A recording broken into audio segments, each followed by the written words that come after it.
Hello friend, स्वागत है हमारे यूट्यूब चैनल रोजगार विद मनीष में। तो फ्रेंड, जैसा कि हम बायोलॉजी की जो ये सेकंड क्लास है, तो फ्रेंड फर्स्ट क्लास जो थी वो तो हमारी कंप्लीट हो चुकी है इंट्रोडक्शन की। ये जो सेकंड टॉपिक है पाचन तंत्र, आज हम इसको क्लियर करते हैं आपको। ठीक है फ्रेंड।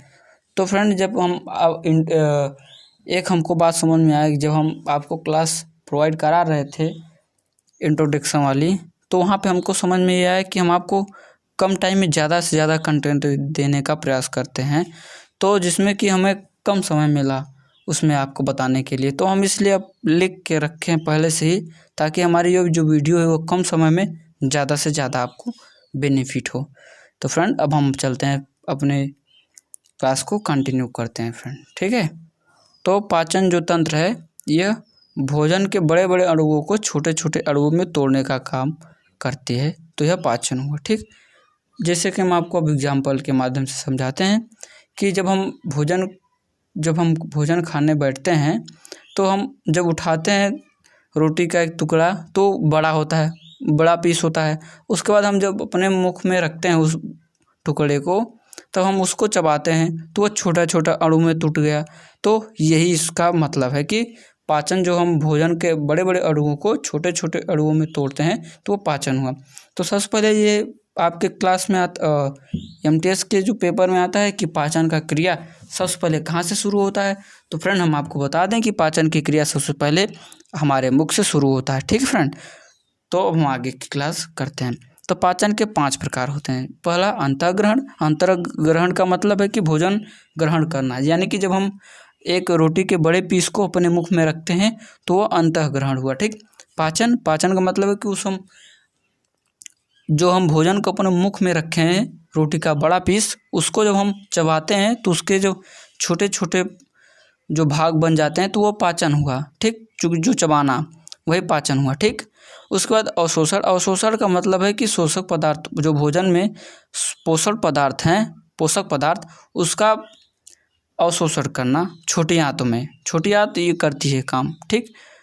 तो ये हुआ अवशोषण। स्वांगीकरण का मतलब है कि छोटी आंत के द्वारा जो पोषक पदार्थ हैं उसको रुधिर में मिलाना, ये स्वांगीकरण हुआ। ठीक। उत्सर्जन का मतलब है कि अपशिष्ट पदार्थ जितने भी हमारे शरीर में होते हैं, वह शरीर से बाहर निकालना, यह उत्सर्जन की क्रिया हुई। ठीक।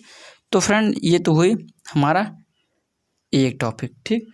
और दूसरा टॉपिक फिर इसमें आ जाता है कि पाचन के जो 5 प्रकार होते हैं वो कहाँ होते हैं। तो फ्रेंड, हम आपको बता दें कि ये जो पाचन के 5 प्रकार होते हैं वो आहार नाल से शुरू होते हैं, यानी कि एलिमेंट्री कैनाल से शुरू होते हैं। ठीक। तो हम आपको बता देते हैं कि एलिमेंट्री जो कैनाल है ये 9 से 10 मीटर लंबी होती है, और इसकी जो शुरुआत है ये मुख से और अंत गुदा। ठीक फ्रेंड। इसके आगे हम आपको बता दें कि ये जो एलिमेंट्री कैनाल के भाग होते हैं वो 5 है। आपको देख लो कि मुंह आपके मुंह से शुरू होता है, उसके बाद ग्रास नली, आमाशय, छोटी आंत और बड़ी आंत। ठीक फ्रेंड। इसके बाद हम आपको नेक्स्ट टॉपिक आपको बताते हैं। तो हमने आपको बताया कि मुख हमारा आ गया टॉपिक। तो मुख से हम आपको बताते हैं। तो मुख भी 3 भाग में होते हैं। तो इसमें दांत, जीभ और लार। तो हम आपको सबसे पहले दांत के बारे में बताते हैं। ठीक फ्रेंड। तो दांतों का अध्ययन को क्या कहते हैं? ओडोंटोलॉजी। ठीक फ्रेंड। दांत की भी 2 भाग होते हैं, एक अस्थाई, एक स्थाई। स्थाई जो दांत की संख्या होती है वो 12 होती है, और अस्थाई दांतों की संख्या जो होती है वो 20 होती हैं। अस्थाई दांत को भी दूसरा नाम है दूध के दांत। ठीक फ्रेंड। तो 12 और 20 मिला के 32 हुए। ठीक। दांतों के कार्य के अनुसार 4 भागों में बांटा गया है, जो कि ट्रिक है करच। ठीक। क से कृंतक, र से रदनक, अ से अग्रचरणवक और च से चरणवक। ठीक फ्रेंड। तो यहाँ तक हुआ आपका टॉपिक क्लियर। ठीक। अब हम आपको इसके आगे और क्लास प्रोवाइड कराते हैं। तो यहाँ पे आपको दंत सूत्र के बारे में आपको थोड़ा यहाँ पे हल्का सा ओवरव्यू देते हैं। ठीक। दंत सूत्र। ठीक फ्रेंड। दंत सूत्र ये 2 होते हैं, एक बच्चों के लिए, एक वयस्क के लिए। ठीक है। बच्चों के लिए और वयस्क के लिए। ठीक फ्रेंड, अलग अलग होते हैं। तो ये जो बच्चों के लिए होते हैं ये 2102/2102 × 2। ठीक, और जो वयस्क के लिए होते हैं ये 2123/2123 × 2। ठीक, अब हम आपको चलते हैं बताते हैं। ठीक फ्रेंड, ये जो हमारा जो दांतों की जो संरचना होती है हमारे मुख में इस प्रकार होती हैं। यहाँ ठीक 2102 2102 2102 2102 ये बच्चों के लिए। ठीक फ्रेंड, बच्चों की ठीक सूत्र है ये। ठीक, अब यहाँ से ये पता चलता है कि रदनक, कृंतक, अग्रचर्मक और चर्मक की संख्या बच्चों में कितनी पाई जाती है। तो यहाँ पे इससे ये पता चलता है।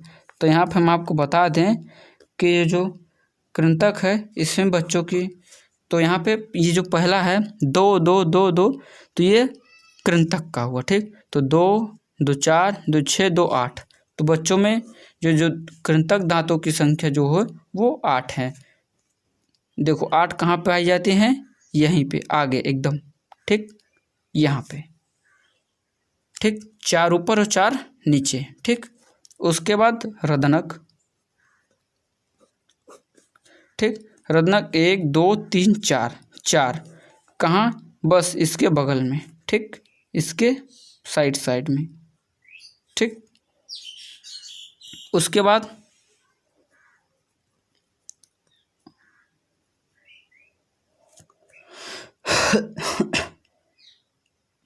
तो फ्रेंड हाँ, अब आपको बताते हैं उसके आगे चर्णवक जो होता है वो बच्चों में 0 होता है। यानी कि जो यहाँ पे वयस्कों में हम आपको यहाँ पे वयस्क की संरचना आपको बताते हैं। यहाँ पे कृंतक, उसके बाद रदनक। ठीक, उसके बाद यहाँ पे जो हमारे जो बड़े दांत हैं उनसे एक छोटा दांत जो होते हैं वो यहाँ पे होते हैं। ठीक, यहाँ पे मसूड़े के पास हैं। ठीक, उसके बाद बड़े जो दांत होते हैं वो यहाँ पे होते हैं। ठीक, यहाँ पे बड़े दांत। ठीक, तो यहाँ पे इस प्रकार से हमारा मुंह बन जाता है जब। तो यहाँ बच्चों में 0 होता है। उसके बाद जो बच्चों में चर्णवक होते हैं उनकी संख्या फिर 2 2 4 2 6 2 8 होते हैं। ये वाले, ये बड़े साइज वाले। ठीक, जो जिसको हम कहते हैं चौभर। ठीक, चौभर। ठीक फ्रेंड, तो आज की क्लास बस यहीं तक रखते हैं। उसके बाद वयस्क के लिए अब आपको हम बताए ही हैं वयस्क के लिए सूत्र, तो आप वयस्क का निकाल के हमें बताना। ठीक, धन्यवाद।